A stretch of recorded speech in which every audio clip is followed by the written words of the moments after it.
Okay, this is the part 2 of our discussion in police organization. So, we will continue the development of police system.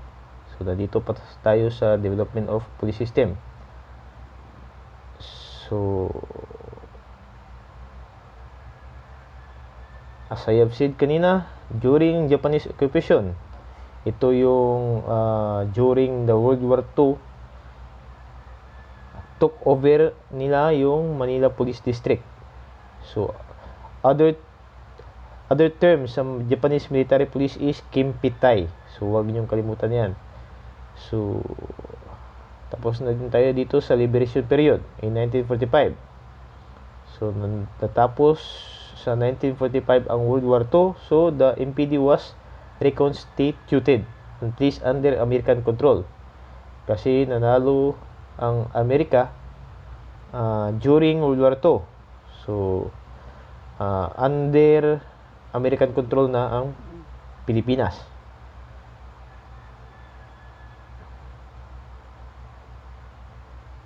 So, on August 1966, so, nabuo itong RA 4864 or the Police Act of 1966. So, wag niyong kalimutan itong Police Act of 1966. So, it is the creation of the Police Commission or the POLCOM. In 1975, the PD 765, the integration of the National Police, the PCINP became the nucleus of a united police force in the country. So, sila na ang naging sentro or the nucleus of the United Police Force in the Philippines.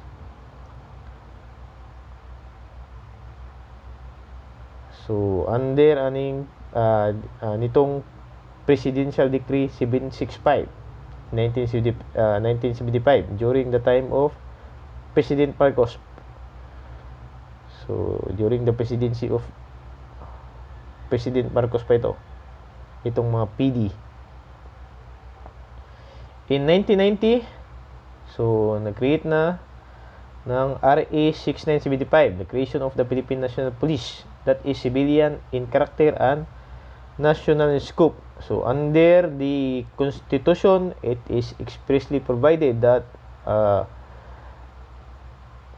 that civilian authority is at all times supreme over the military. So, ginawa na ang Philippine National Police wherein civilian in character and national scope ang pulisya.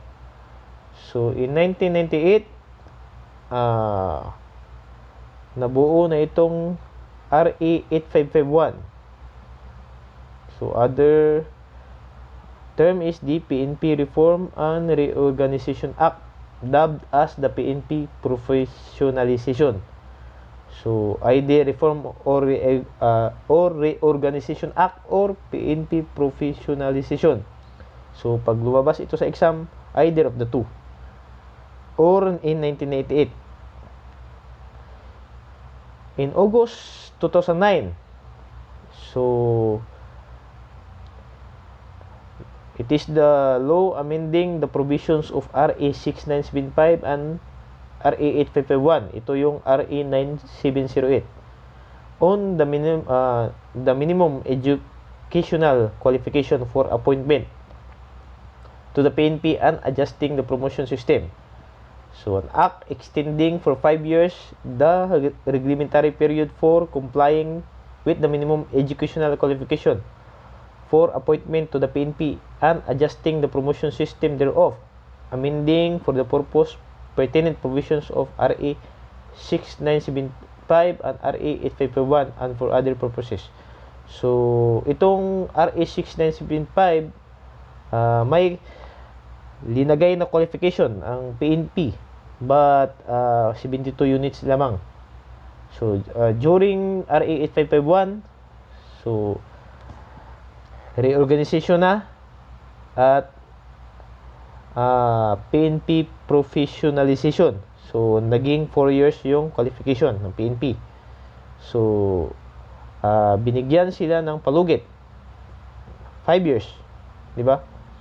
Binigyan sila ng palugit na yung mga 72 units na member ng PNP. Di ba? So, binigyan sila ng palugit ng 5 years during nitong Professionalization Act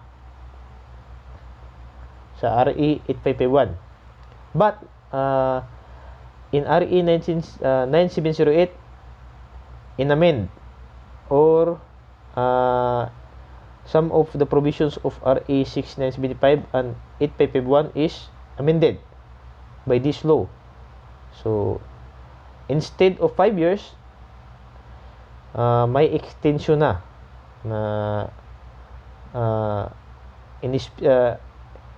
specified sa RE 9708. So extension na ng reglementary period. Then tapos na tayo sa development of police system. So yung mga contribution ng police Philippine National Police ngayon is natapos nating i-discuss. So we will proceed to the concepts on police organization, management and administration. So dito na tayo.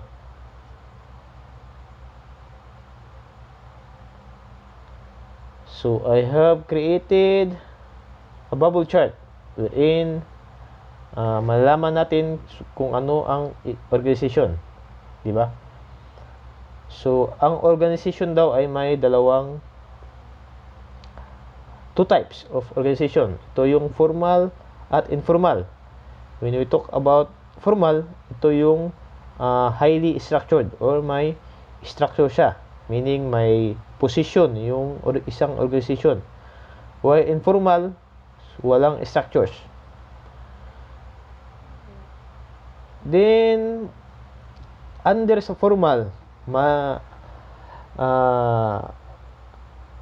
may tinatawag tayong line organization, functional organization, and the line and staff organization. So we will discuss this further mamaya sa slides natin.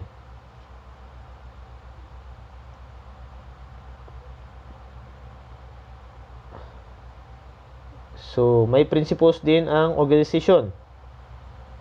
Ito yung division of labor, unity of command, the chain of command, the delegation of responsibility and authority, the delineation of responsibility and authority, then the span of control, and then ito yung last is the command responsibility.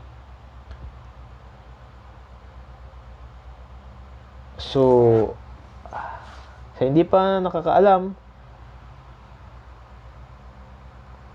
ang law enforcement or the police service or other law enforcement is under the executive department.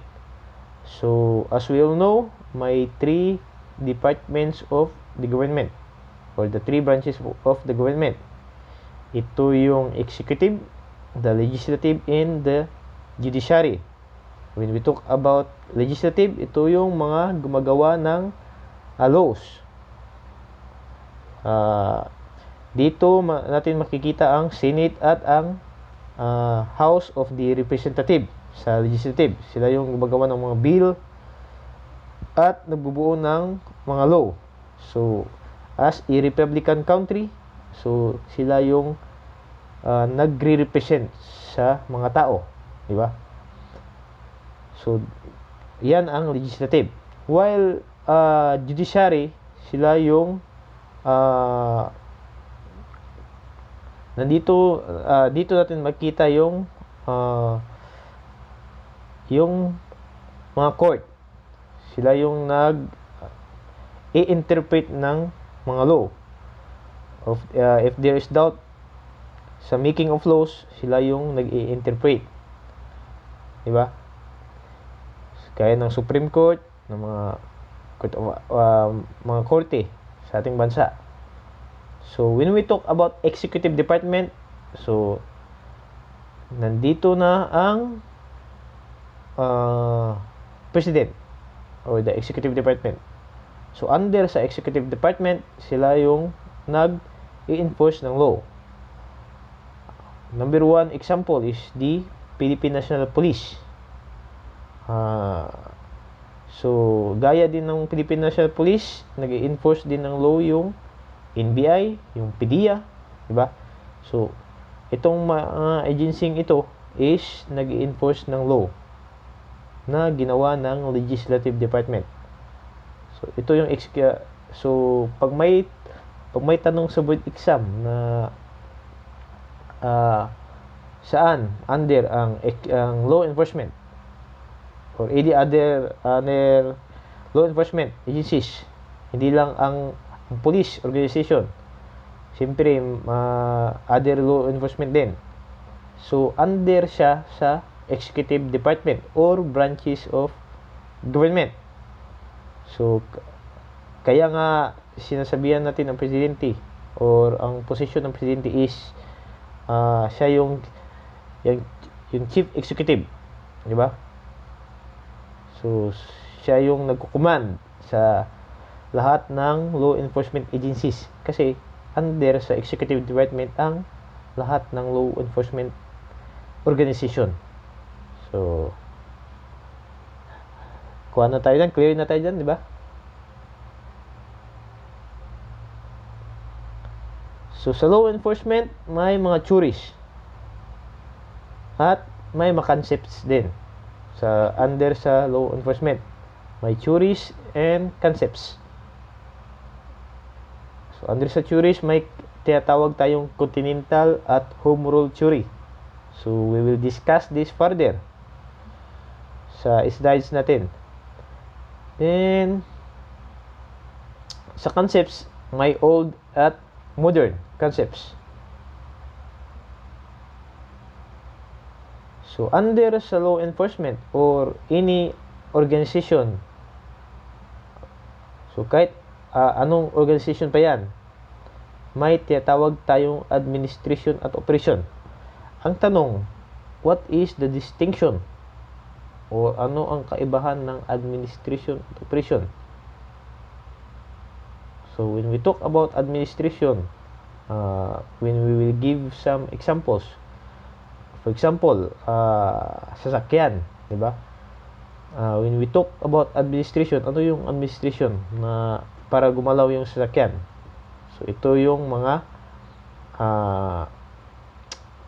makina, di ba? Mga makina, mga oil, ito yung mga light, di ba? So, ito yung maintenance o tinatawag natin nagmi-maintain ng sasakyan para umandar. While operation, ito yung nagda-drive. In order for the organization to go forward, di ba? Para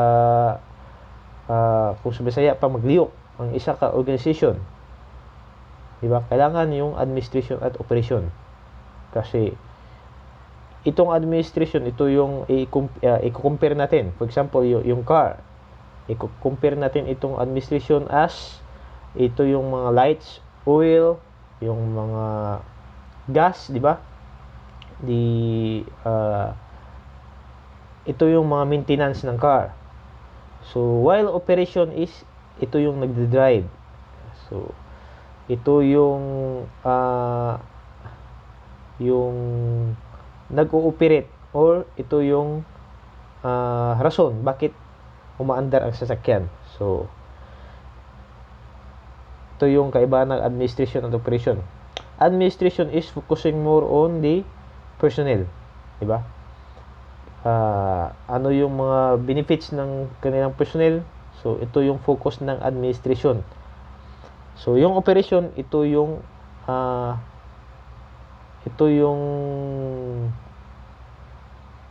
makina or mga unit wherein ang isang organization is umaandar. So, ito yung kabahan ng administration at operation. So, under sa administration, we will discuss the concepts of post-decorp. So, ano itong post-decorp? We'll discuss this. Then, the functional units. Under ito sa administration. Then, the territorial units. So, under naman sa operation, ito yung mga patrol, investigation, traffic. So, we'll discuss this in slides. So, when we talk about organization, kagaya ng sinabi ko kanina, it is a group of formal or informal. So, when we talk about formal, structure siya. May mga position.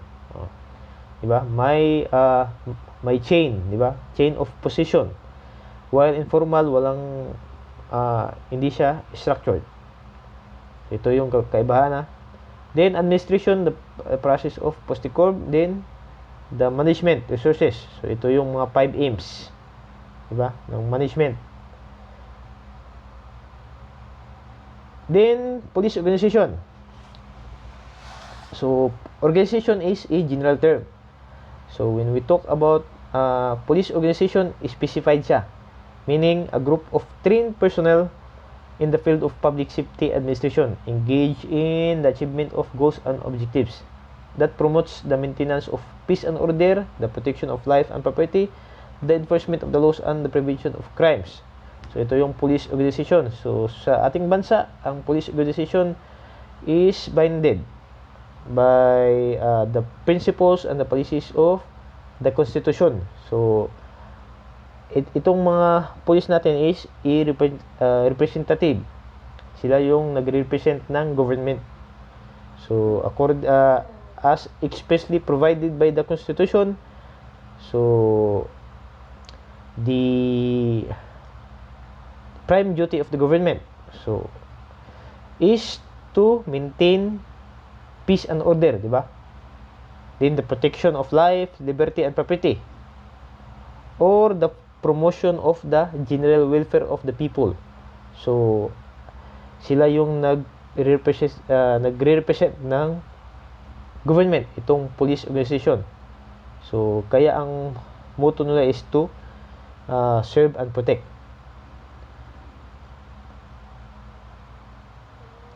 So, in order to protect life, liberty, and property, then, ang ginagawa ng police organization natin is to prevent crimes. So, by preventing crimes, dito natin makikita yung maintenance of peace and order, diba? So, ito yung concepts ng police organization. So, proceed tayo sa types of police organizational structures. So, an organizational structure is a mechanical means of depicting by an arrangement of symbols, diba? The relationships that exist between individuals, groups, and functional relationships between groups and individuals clearly defined to ensure accountability and compliance. So, may kailangan itong organizational structures in order to para mag-comply. Siyempre, if the organization has no organizational structures, walang mas superior, walang mas mababa. So, lahat ng tao is will not comply in the order, di ba? Hindi sila magko-comply ng order sa nakakataas. So, siyempre, ginawa itong police organizational structures to ensure accountability. Sino yung accountable in his action, di ba? Yung direct superior, di ba? Then, if the yung mga line organization magko-comply sila, di ba? So, ginawa itong organizational structures. So, may tatlong police organizational structures. Ito yung line organization, functional, and the line and staff organization. So, when we talk about line organization, a line type organization, di ba? This is often called the individual, also mean Other term nito is the military or departmental type of organization. It is the simplest and perhaps the oldest type. Bakit? Di ba? Military type siya, meaning may supervisor at may direct supervisor, di ba? So, but it is seldom encountered in its channels of authority and responsibility. Extends in a direct line from top to bottom, meaning may top to bottom within the structures. Authority is definite and result.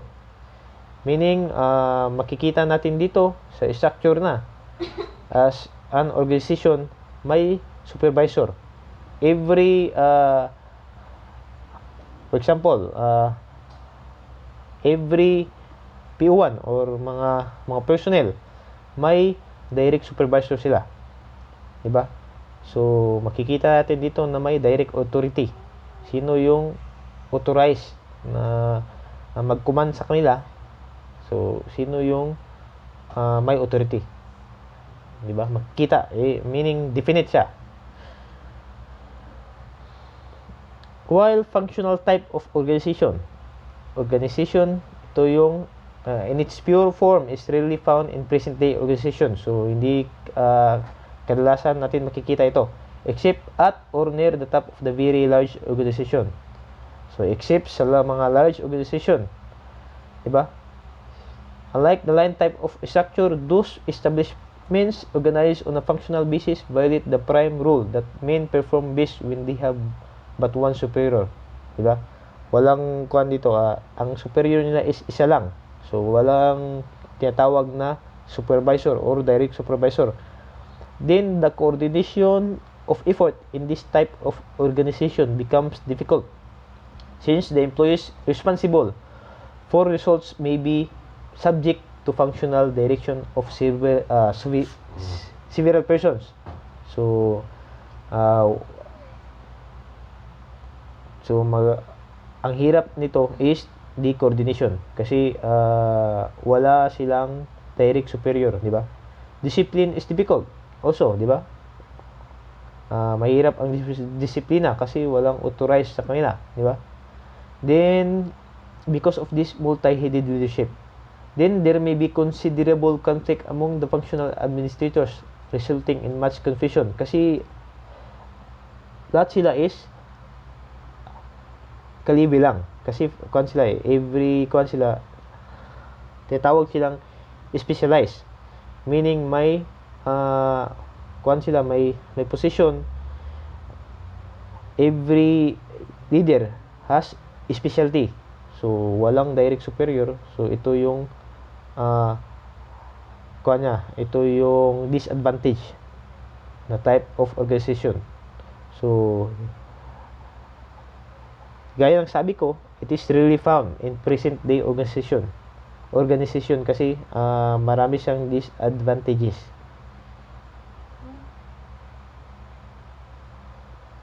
So, the line and stop type of organization is, so, it is the combination of the line and functional types. So, it combines staff specialists such as the criminalists,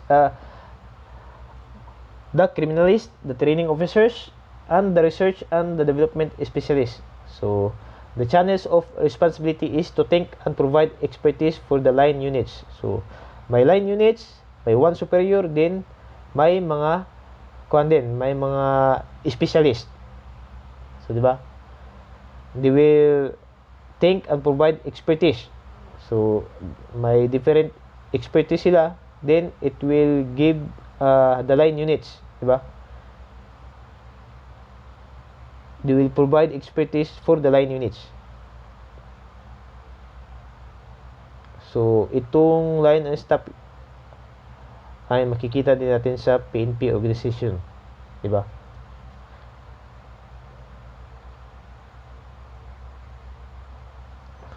Police management. What is police management? So, it pertains to the utilization of available sources in an organization. Then, the police administration refers to the processes used in the organization. Then, ma-apply natin itong post-decorb. O the planning, organizing, staffing, directing, coordinating, reporting, and budgeting. So, itong post-decorb. So, lahat ng organization is ina-apply itong post-decorb sa administrative function nila. So, first is the planning. So, the setting performance objectives. So, gumagawa sila ng mga goals and objectives sila. So, dito ang planning. So, organizing, dividing the work to be done. So, the division of labor. So, dito na i-divide sino yung mga specialist, sino yung so, dito na i-divide ang special works o i-divide yung work sa mga tao nila. So, organizing. So, staffing, filing the organization with the right people, position. So, may staffing na.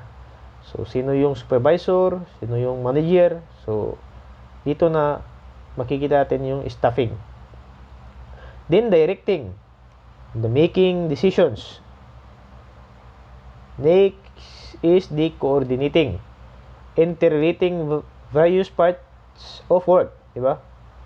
So, dito natin makikita yung coordination. So, different works, different coordination, the same goal, di ba? Then, reporting, keeping executives informed. So, importante din to, di ba? Kahit saang organization, kailangan ang reporting.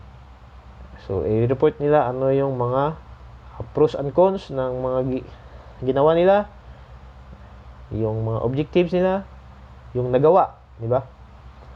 Budgeting, fiscal planning, accounting, and control. So, dito na natin makikita yung budgeting, mga monetary. So, binabudget nila ano yung gagastuin.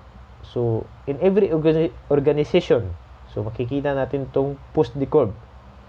So, huwag nyo kalimutan itong post-decorb.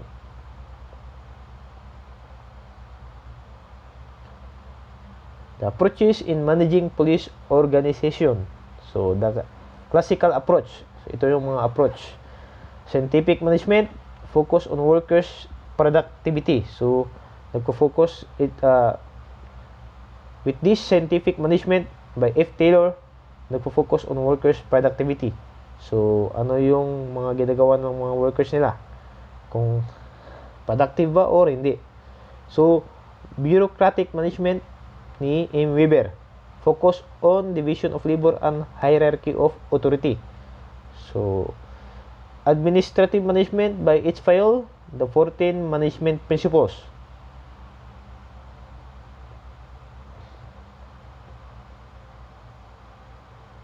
So, the 14 management principles by Fayol is first is the division of labor, the authority and responsibility, the right to command, di ba? Sino yung mga right, may right to command. Then, the discipline, the unity of command, the unity of direction, the subordination and individual interest to general interest. So, makikita natin dito ano yung mga individual interest ng tao at yung general interest. Then, remuneration of personnel, yung mga sweldo nila, di ba? Yung monetary funds, di ba? Centralization, the escalate chain, the order, the equity, the stability of personnel, tenure, then the initiative, then the spirits, the corps. Ito yung 14 management principle ni Fayol.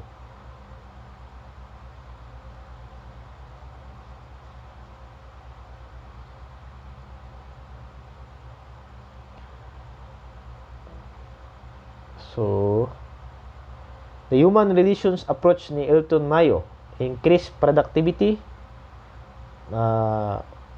So, behavioral science approach, may ni A. Maslow, di ba? The hierarchy of needs theory. So, every person has hierarchy of needs. So, ni Abraham Maslow, psychological aspect to, the behavioral science approach. The McGregor theory of X and Y. So, under pa rin ito sa behavioral science approach. According to McGregor, ang X daw is ito yung mga taong o yung mga personnel na mga lazy. Di ba? Kung sa Bisaya, patapulan. Then, Y is ito yung mga hard worker.